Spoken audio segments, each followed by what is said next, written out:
the CIA triad, right? It's one of the things that I remembered the most from my class about how it's our responsibility to maintain the confidentiality, integrity, and availability of the data that we house.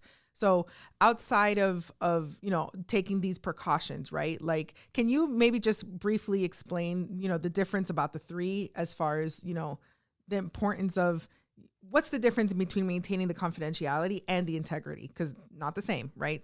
So confidentiality simply is referring to you're controlling who has access. If I have a receptionist in my office, does that person, does he need to have access to my financials, right, where I've got maybe credit card or banking information stored? Right. No, they don't. No. If I've got a person who's responsible, so it's not confidentiality with the outside; it's within the organization. It's internal data confidentiality with your own people. It's first and foremost there. So if I've got a person who's responsible for accounts receivables, does that person need to have access to accounts payables? Right.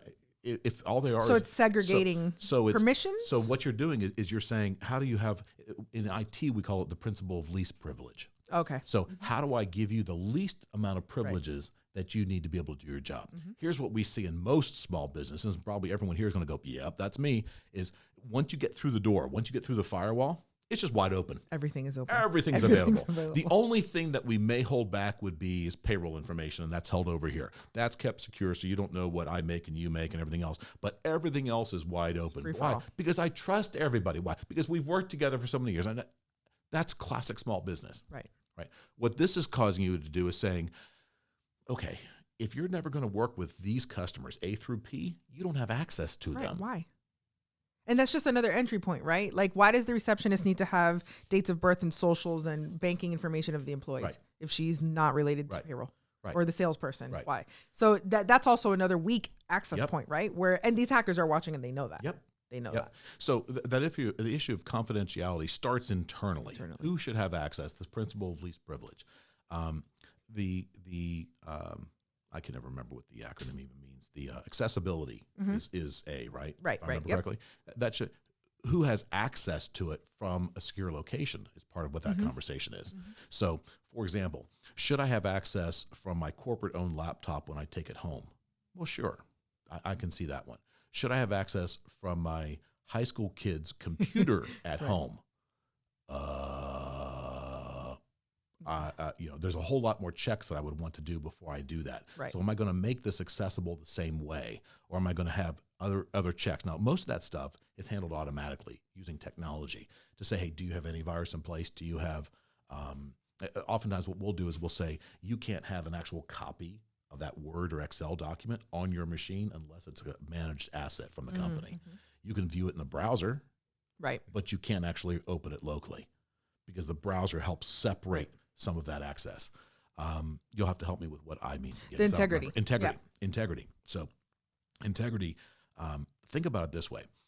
If you store your data in the cloud, is it backed up? And when I say in the cloud, you store it in Microsoft Office in your OneDrive, or you store it in Google Drive. Just pick those, Dropbox. Is your data backed up? The answer is no.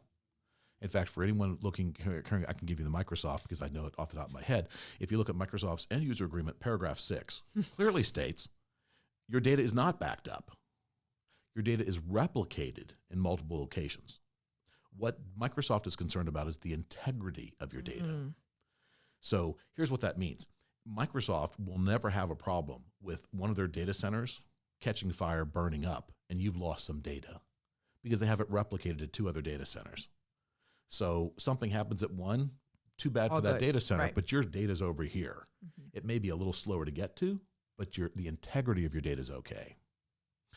How about if I deleted that data? Well, I deleted on all 3 data centers at the same time. What if I got malware? It corrupted all 3 at the same time. And Microsoft is saying, well, yeah, that we're giving you the integrity of your data. So if you had malware, we can't tell it's malware. We just know you wanted to write something. So we wrote it for you at all 3 locations.